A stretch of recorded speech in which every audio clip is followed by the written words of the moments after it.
Queen Elizabeth II will return to royal duties in early October, when she will take part in a special opening ceremony of the Scottish Parliament. The Queen will head to Edinburgh on October the 2nd to take part in a special opening ceremony of the devolved Scottish Parliament.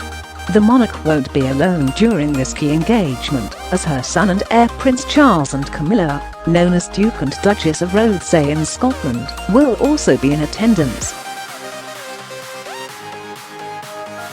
The focus will be on honouring the efforts of local heroes during the COVID-19 pandemic. During this special opening ceremony, the Queen spent her summers at Balmoral Castle in Royal Deeside, Aberdeenshire. However, it could also represent an attack on royal seduction in Scotland amid calls for a second referendum on the nation's independence from the rest of the UK. The announcement will deal a blow to Scottish First Minister Nicola Sturgeon, who remains determined to secure a second vote on independence.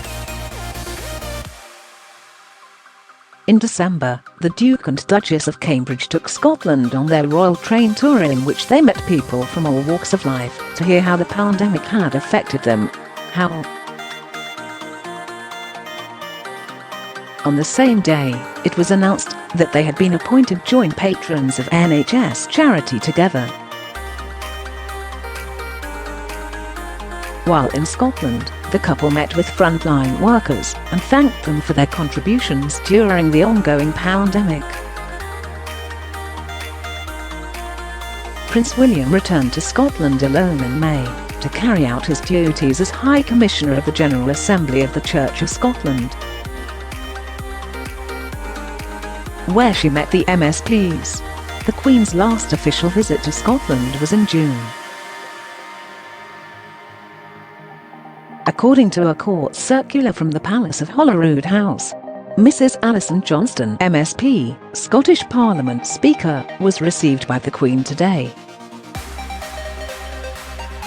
RT. Hon. Nicola Sturgeon, MSP, First Minister of the Scottish Government, was received by Her Majesty. The circular then added, the Queen, patron, the Argyll and Sutherland Highlanders Regimental Association, this afternoon opened the newly renovated Argyll and Sutherland Highlanders Regimental Museum at Stirling Castle, and was received by the hereditary keeper of Stirling Castle, the Earl of Mar and Kelly, who surrendered to the Queen the keys of the castle, which Her Majesty returned to him. The Queen was afterwards received by Her Majesty's Lord Lieutenant of Stirling and Falkirk, Mr. Alan Simpson, and the outgoing chairman of the Argyll and Sutherland Highlanders Regimental Museum, Brigadier Bruce Russell. Her Majesty toured the museum galleries, viewing exhibitions and meeting members of staff and supporters.